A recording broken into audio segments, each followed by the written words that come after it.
Se você quer evoluir, quer crescer e você quer ser um estudante de medicina top, você tá no lugar certo. E a nossa convidada do podcast de hoje é a doutora Paola. Ela é pediatra, usa muito a medicina integrativa, ou seja, uma medicina mais baseada em performance, uma medicina mais humana. E ela compartilhou vários conhecimentos incríveis aqui no podcast. Eu tenho certeza que você que é apaixonado pela medicina vai aprender muito nesse podcast. Então fique até o final e absorva todos esses conhecimentos compartilhados pela doutora Paola. Conhecimentos esses que muitas vezes não são ensinados dentro da faculdade de medicina. E também, se você gostar desse conteúdo, se inscreva no canal, ative as notificações, deixe um comentário, porque esse é um feedback legal aqui para o nosso projeto. Compartilhe com seus amigos que gostam de medicina, que querem saber mais sobre as diversas especialidades da medicina, porque isso financia, ajuda muito o nosso projeto.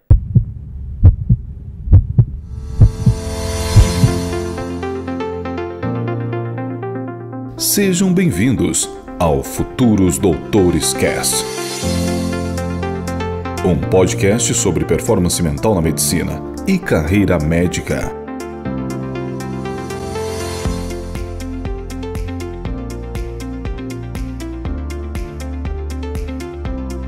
Doutora Paola, seja bem-vinda ao Futuros Doutores Cast.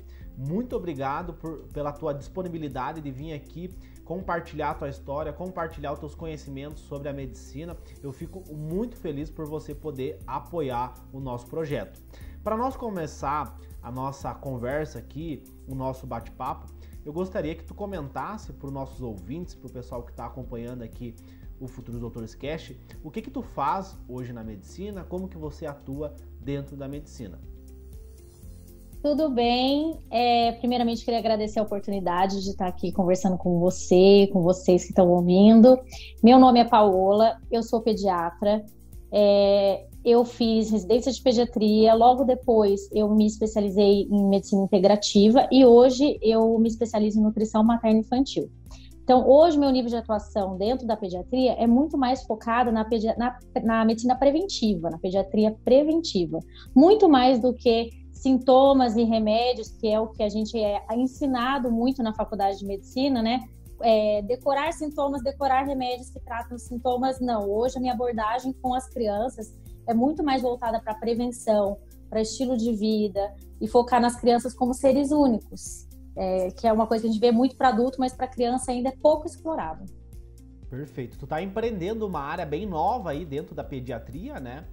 Eu participei de alguns plantões acompanhando um residente em pediatria nas minhas férias, e quando eu comecei a consumir ali o teu conteúdo no Instagram, eu vi, cara, que incrível o teu projeto de você educar a mãe, né? Você educar o teu paciente, não só prescrever o remédio. Exatamente, o meu foco realmente é que as crianças não percam a saúde. Eu sempre falo isso, olha, a gente conversa muito, vê muitos adultos falando sobre isso, de como eles perderam a saúde ao longo da vida, entrando no piloto automático e acabaram tendo que recuperar essa saúde depois. E eu acho que as crianças não precisam disso. Elas não precisam entrar no piloto automático, elas não precisam perder a saúde para depois recuperar a saúde. Então, hoje, o meu foco é muito mais na prevenção. Então, eu uso as minhas redes sociais para poder explicar para os pais como eles conseguem sozinhos, às vezes não precisa ter acesso à consulta, mas se alimentando melhor, tendo um estilo de vida melhor, focando nas emoções da criança, que é uma coisa que também poucas pessoas falam, a gente consegue que essas crianças mantenham a saúde ao longo do tempo, em vez de entrar nesse piloto que é dormir mal, comer mal, ser viciado em tela e acaba perdendo a saúde para ter que recuperar depois. Então, hoje em dia eu tenho um foco muito grande nas redes sociais, no sentido de ensinar principalmente a parte alimentar, que é uma coisa que para as crianças ainda é muito difícil, né? Perfeito. Daqui um pouquinho nós já vamos entrar nessa questão da parte alimentar, porque eu acho que pode agregar muito valor para as pessoas que estão consumindo aqui o nosso podcast, que geralmente é estudante de medicina ou até mesmo vestibulando de medicina, quem ainda não entrou na medicina, porque eu quero comentar contigo essa questão alimentar, essa relação do intestino, o cérebro, o desenvolvimento cognitivo da criança. Eu acredito que tem uma relação muito grande e daqui um pouquinho nós vamos entrar nesse tópico. Mas, doutora, eu gostaria aqui de voltar lá no teu início. como que você era como estudante, como é que foi a tua transição, assim, porque a gente tem essa crise ali na adolescência de, pô, o que eu vou fazer da minha vida? Tu chega ali, como que foi a tua escolha, os motivadores, pô, eu quero ser médica, eu me vejo sendo médica, ajudando as pessoas através da medicina, como é que foi isso contigo? Então, comigo, é assim, desde criança pequena, assim, eu lembro que todos os meus amigos, a gente perguntava, o que você quer ser quando crescer? E os meus amigos sempre respondiam, meus priminhos respondiam, aeromoça, astronauta, piloto de fuga, é sempre isso, ninja, não é isso que a gente respondia? É tudo, bailarina, e eu sempre falava médica. E eu, sinceramente, não sei muito de onde veio, porque na minha família não tem médicos. A gente não é. Eu e a minha irmã, nós duas somos médicas, pediatras, mas nenhuma de nós, a gente não tem uma influência, a gente não se inspirou em alguém. Mas a minha irmã, por exemplo, ela não queria ser médica, ela queria ser veterinária, oceanógrafo, bailarino, tudo e mais um pouco, igual qualquer criança. Então, eu acho que é difícil mesmo a gente chegar ali. É normal se a gente está nessa fase de, meu Deus, será que eu quero isso mesmo? Será que eu tenho certeza que é isso que é para sempre? Eu entrei na faculdade com 17 anos. Eu queria fazer medicina, mas é claro que a gente tem essa dúvida, mas será que eu vou me dar bem com isso? Será que é isso mesmo? E alguma coisa dentro de mim eu já queria ser, então para mim foi mais escutar o meu coração mesmo. Então a dica que eu dou também para quem tá nessa fase, meu Deus, mas será que é isso que eu quero? É difícil? Mas qualquer profissão é difícil. Se você sente dentro do seu coração que é aquilo que você quer, então segue seu coração. Que é isso aí mesmo. Então, pra mim, sempre foi assim. Eu não sei, eu não me baseei em ninguém que eu conhecia, que eu amava, que me inspirava. Eu acho que era meu mesmo. E essa tua escolha, Paola, ela influenciou na tua relação com os teus estudos? Porque eu quero ser médica, então eu vou ter que estudar muito, eu vou ter que me dedicar muito. Essa tua escolha, ela influenciou no teu comportamento como estudante? No final, acho que sim, porque assim, desde o começo, eu era um ano adiantada na escola, eu sempre gostei de estudar, eu gosto de estudar, eu tenho prazer em estudar. Então eu já era estudiosa, assim, desde o primário, daí depois o ginásio. No colegial é que a gente sente uma pressão maior, né? Porque você vê que a concorrência é muito maior, então você sente uma pressão muito maior, mas para mim não era difícil estudar, porque era uma coisa que já sempre fez parte da minha rotina. É uma coisa também que eu ensino para os pacientes, tá? A rotina é a chave na vida da criança. Então, tinha a rotina, eu tinha o horário para estudar, tinha o horário para brincar, tinha o horário para comer, tinha o horário para tomar banho. Então, assim, era uma coisa tão organizada que sempre fez parte da minha vida. Então, a gente sente uma pressão maior no colégio, né? No colegial, que é o final, que é o vestibular, uma pressão muito grande. Para mim, foi uma pressão muito maior, porque o meu sonho era fazer medicina em Taubaté, eu sou de Taubaté. E São Paulo. Eu fiquei tão nervosa. Taubaté, interior de São Paulo. Eu nasci em Belo Horizonte, mas eu fiquei muito pouco tempo lá, já vim para Taubaté, então eu vivi a vida inteira em Taubaté. E eu estudei tudo, mas eu estudei focado para entrar na medicina em Taubaté, que era o meu grande sonho. Só que eu acho que eu fiquei tão nervosa na hora da prova que eu não... Esse que é o problema nosso também. A gente fica, né? E o nervosismo atrapalha demais. Às vezes você tá preparado, mas a ansiedade é tão grande, a gente precisa tentar controlar essa ansiedade. E eu acabei não passando. E aí, depois, eu tinha 17 anos, né? Então eu entrei no cursinho e fiz 6 meses de cursinho. Aí, no meio do ano, os meus pais falaram, por que você não presta faculdade em Vassouras, que é Rio de Janeiro, né? Porque a gente tem alguns amigos que fizeram lá e tudo, vamos tentar. Eu falei, vamos sim, mas é porque eu não queria, entendeu? Eu acho que você estava tão desencanada, você só tinha focado no estudo, não na parte do estresse. E aí eu passei e fui fazer em Vassouras. Mas a questão de o que me pegou ali foi mais no final, porque como a minha rotina já era de estudar, e a dica que eu dou é criar uma rotina, o final é que a gente fica ansioso, porque, meu Deus, eu vou pra onde? Eu vou mudar de estado, mas eu quero ficar em Taubaté. Meu sonho é ficar em Taubaté, isso atrapalha muito, a gente precisa controlar isso. Perfeito. E, doutora, comenta como é que foi a tua relação desses 6 meses de cursinho aí, e eu gostaria que tu pontuasse como que foi a tua experiência de transição, né? Porque tu comentou aqui pra nós que tu fez 6 meses de cursinho e aí você já entra dentro da faculdade de medicina, e aí tem um detalhe bem importante que é a tua idade. Você entra na faculdade de medicina com 17 anos. E às vezes você entrar na medicina com 17 anos não é só pontos positivos, tem vários pontos negativos. Então, comenta aí esse ponto aí de transição na tua vida. Então, aí eu fui fazer o cursinho. Por um vestibulando de medicina, ele é mais pesado. Na verdade, para quem faz engenharia, de verdade, quem está comprometido vai ser sempre pesado, concorda? Qualquer área que você escolher. Só que tinha uma ansiedade muito grande, um medo, meu Deus, será que eu não vou passar? É muito jovem, né? E no final, hoje, que eu tenho 36 anos, eu enxergo que não faz diferença. Se eu tivesse demorado alguns anos a mais ou a menos, né? A coisa vai acontecer. É só você se preparar, dar o seu melhor, que a coisa vai acontecer. E aí eu entrei com 17 anos na faculdade de medicina. Então, o que aconteceu? Para mim, eu não queria ir. Eu não queria ir, porque era outro estado, era meu sonho ficar em Taubaté. Mas, ao mesmo tempo, eu pensava, bom, e se eu não passar? Tá vendo a ansiedade de novo? E se eu não passar mais, se for a minha única chance, eu preciso agarrar essa oportunidade, né?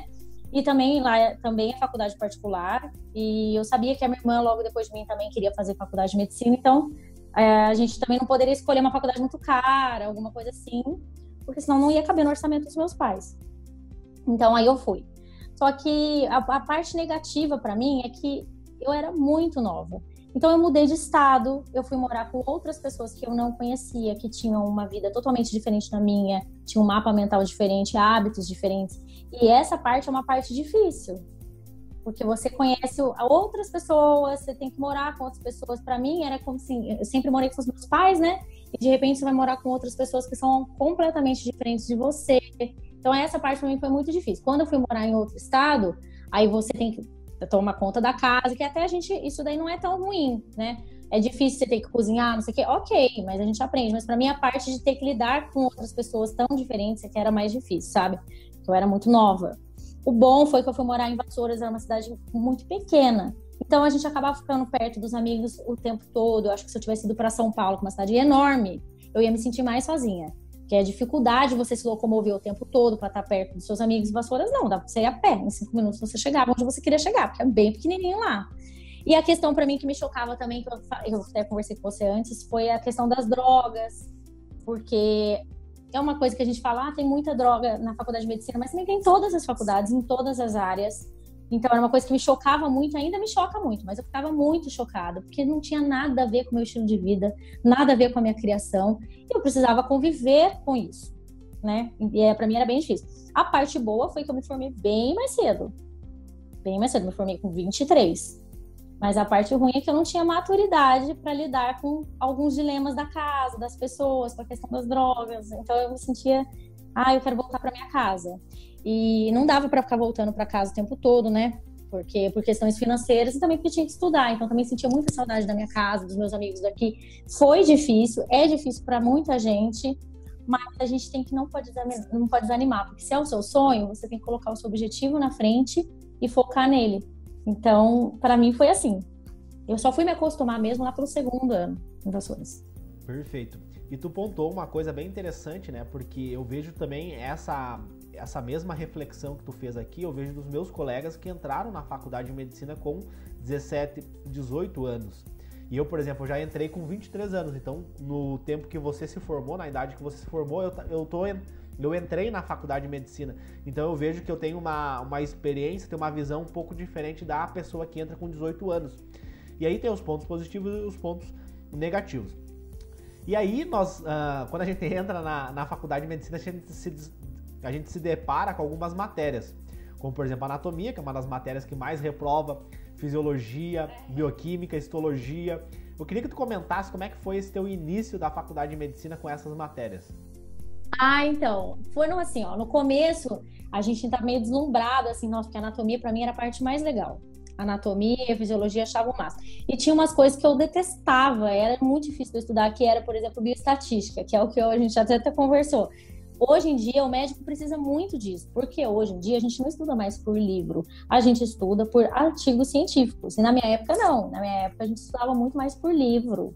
E essa parte de bioestatística é você sentar, olhar o artigo e ver risco relativo, fazer as contas e ver se de fato ele tem alguma relevância, isso é muito difícil de fazer.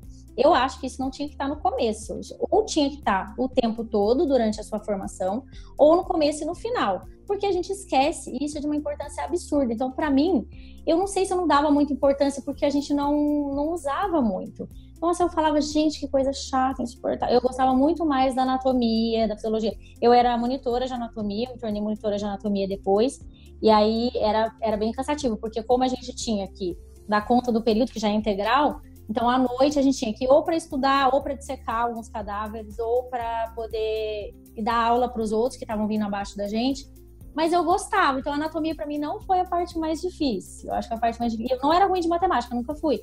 Mas, aqui não tem nada a ver com a área que a gente escolheu. Mas é muito importante. Se você tá nessa fase, não ignora.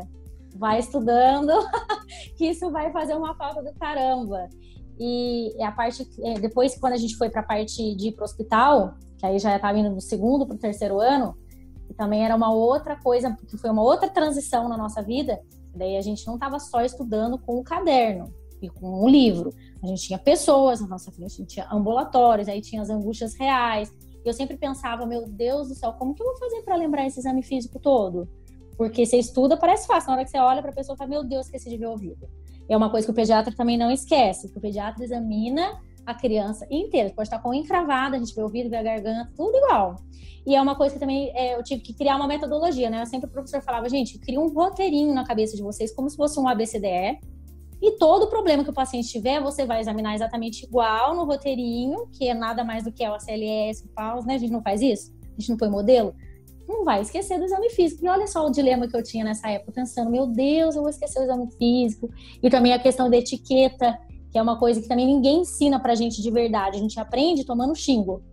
Por exemplo, como se comportar dentro do hospital, sempre lavar as mãos compulsivamente. Agora a gente tem falado muito nisso, mas compulsivamente, não sentar no leito, não encostar no leito e depois encostar no outro leito, você vira veículo de transmissão. As pranchetas dos pacientes, o prontuário também, às vezes a gente apoia aqui, apoia ali, não existe isso. Então a gente só aprendeu tomando xingo. Acho que também podia ter uma aulinha ensinando, olha, assim que vocês fazem, vocês trocam aqui, vocês trocam ali, igual esses vídeos hoje que a gente tem da OMS, como se paramentar, né? Isso fez muita falta. Então pra mim eu ficava muito deslumbrada e pensando, meu Deus, eu vou esquecer isso, eu não vou conseguir. A gente sempre acha que não vai conseguir. E tu sabe, Paola, que vários dos entrevistados aqui no Futuros Doutores Cast pontuam muito essa questão da postura do estudante de medicina.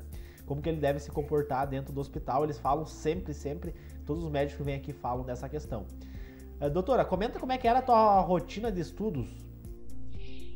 A minha rotina de estudos, ela não vai ser frustrante escutar isso, mas não era igual o modelo do estudante de medicina. Porque eu acho que como eu sempre tive uma rotina de estudo, sempre conheci muito, e hoje eu sei porque eu estudei mais.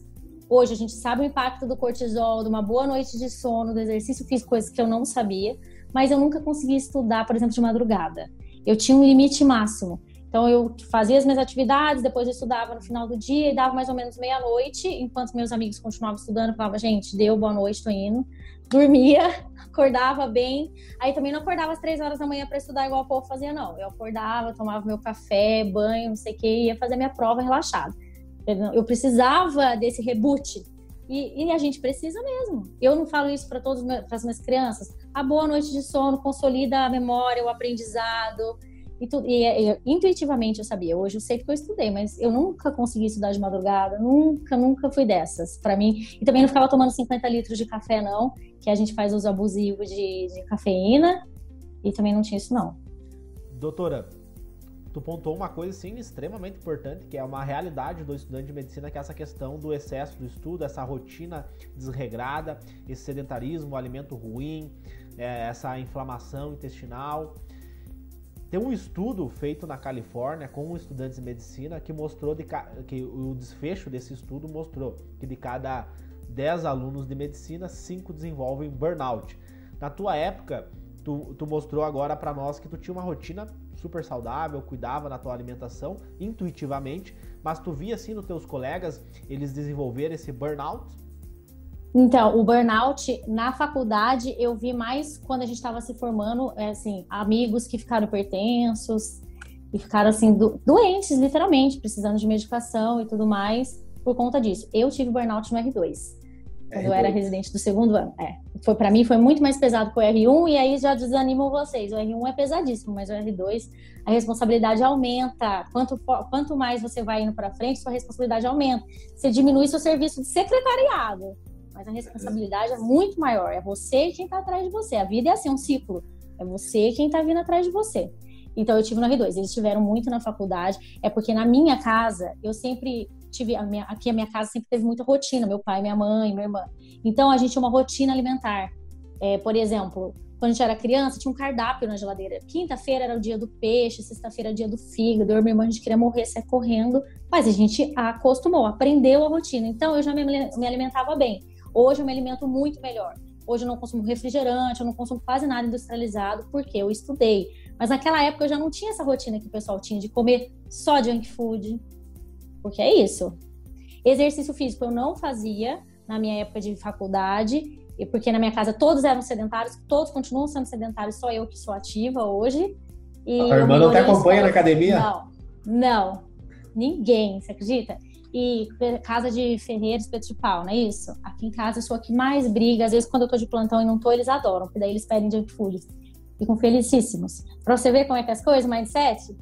E aí eu já comia bem, mas eu não comia tão bem, mas isso faz muita diferença. Porque eu tinha para mim a importância do sono eu já tinha em mente a importância de comer melhor. Então eu acho que eu tinha um aproveitamento muito melhor e eu acho que eu consegui me manter saudável por muito tempo às custas disso.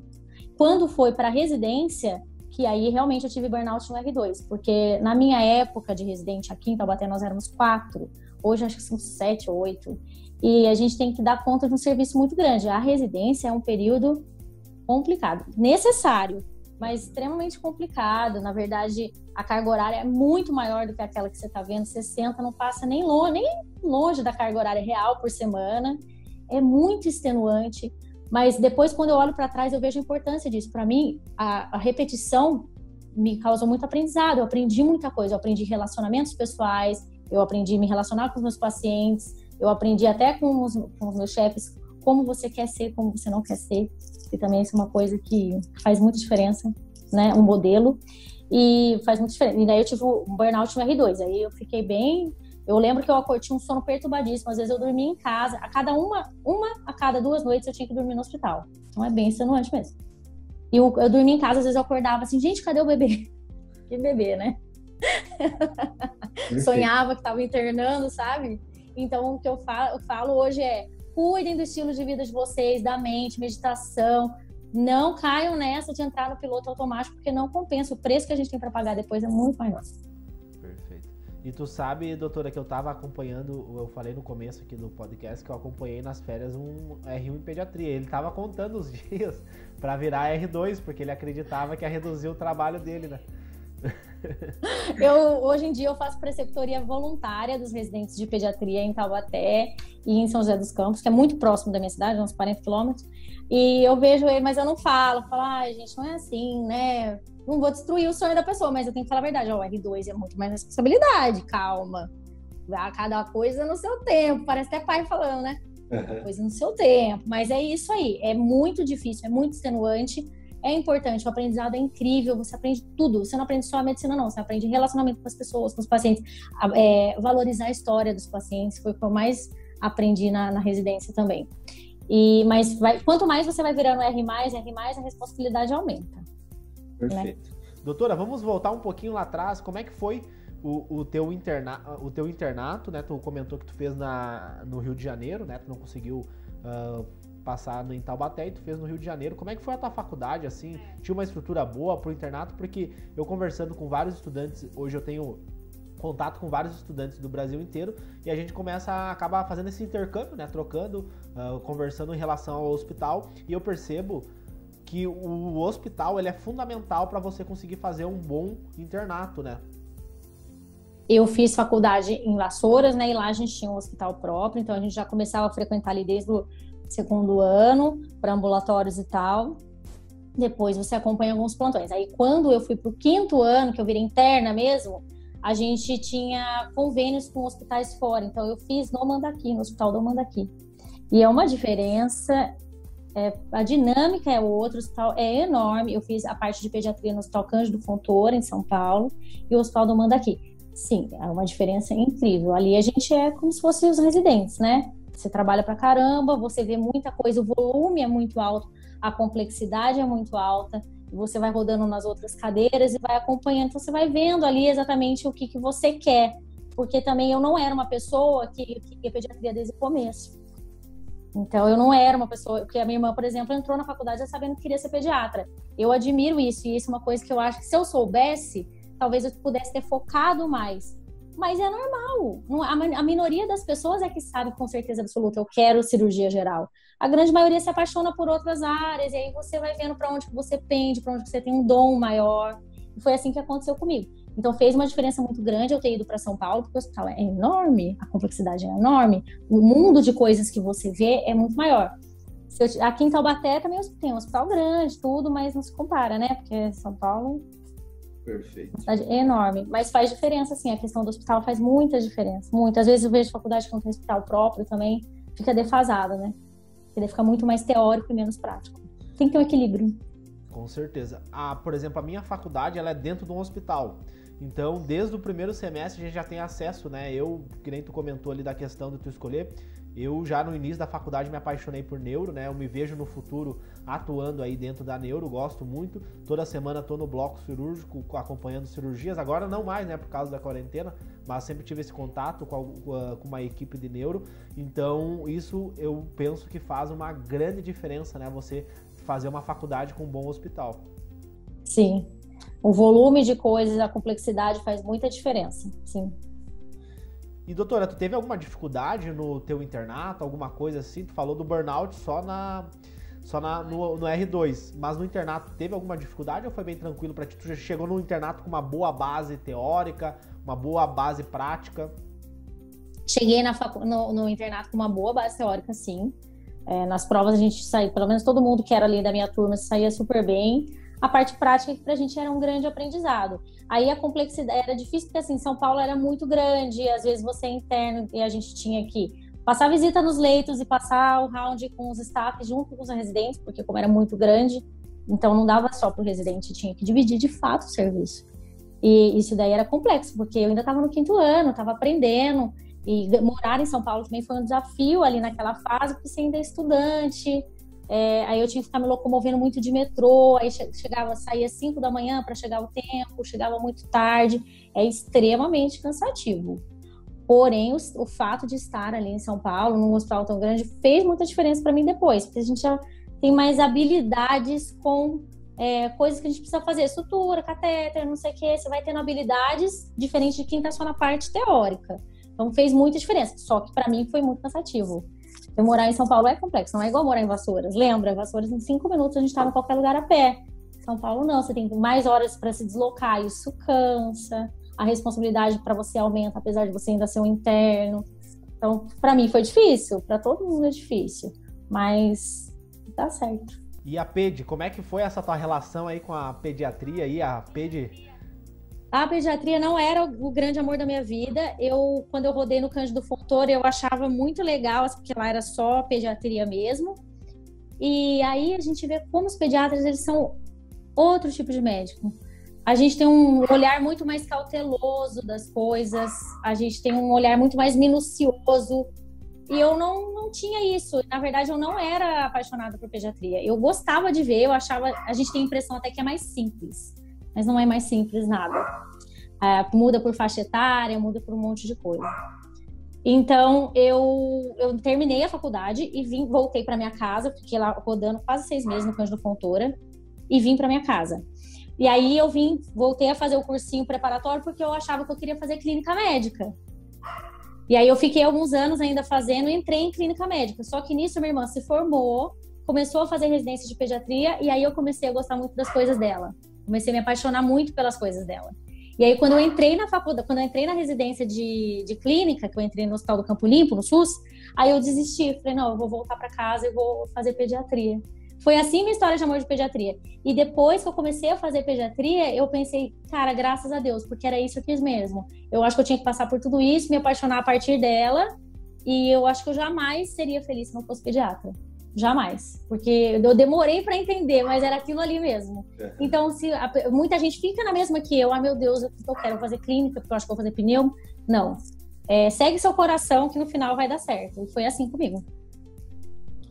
Doutora, como é que foi a tua formatura, a sensação ali de pegar o CRM depois de 6 anos estudando ali, só sofrendo? Como que foi assim a tua formatura, tu pegar o teu CRM e você poder, agora eu sou médica? A gente faz medicina, são 6 anos, certo? Os meus amigos fizeram faculdade de 4, 5. Então, era triste que eu pensava, gente, o pessoal já tá trabalhando, já comprou carro, já não sei o quê, eu tô aqui ainda, gente, acordando 5 da manhã pra pegar o metrô lá na Sé, pra parar lá no Mandaqui, não sei o quê, nanana. Essa parte a gente queria falar, cara, não aguento mais, sério. Se não acabar agora, não vai dar mais. Aí, quando me formei, foi uma emoção enorme, assim, a formatura, você vê a felicidade dos seus pais, porque os meus pais também focaram muito, né? Eles pagavam, né? Então tinha toda essa questão financeira. Exatamente. Para eles era, tipo assim, nossa, era um objetivo alcançado. E aí eu fiquei muito feliz, assim, na minha faculdade, na minha formatura. E logo depois eu fui já fazer o CRM, acho que 1 ou 2 semanas depois eu já dei entrada lá na Consolação mesmo, que era mais rápido na época. E já tirei. Nossa, mas a felicidade de você ver, ao mesmo tempo você fala, agora ferrou. E agora a responsabilidade é minha mesmo. Meu Deus, eu vou ter que dar plantão. E aí eu comecei fazendo posto de saúde e dando plantão. Aí eu tive muita ajuda dos meus amigos que já estavam trabalhando, que já trabalhavam e tudo mais. Então eu comecei a acompanhar para pegar o ritmo e tudo mais. Eles me ensinaram muito. Eu tive muita, assim, hoje eu agradeço a Deus e eu tento ser essa pessoa que muitas pessoas me estenderam a mão e me ajudaram. E hoje eu tento ser essa pessoa. Então, eu sempre faço a preceptoria voluntária, então eu sempre ensino tudo que eu sei. Quem quiser me acompanhar pode vir aonde eu estiver, vai dar certo, eu vou ajudar. Eu tento ser essa pessoa. Isso para mim fez muita diferença e eu tento devolver para as pessoas o que me deram. E aí eu comecei a dar plantão, aí a gente ficava com medo. Eu lembro o primeiro paciente que entrou na minha sala, meu Deus do céu, eu pensei, gente, e agora? Mas a gente tá preparado, viu? A gente pensa que não tá, mas a gente tá assim.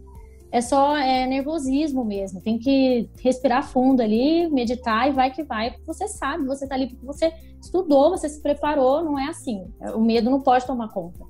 Aí eu fiquei muito feliz. Eu comecei a fazer posto e foi aí quando eu voltei pro cursinho para estudar, para fazer clínica.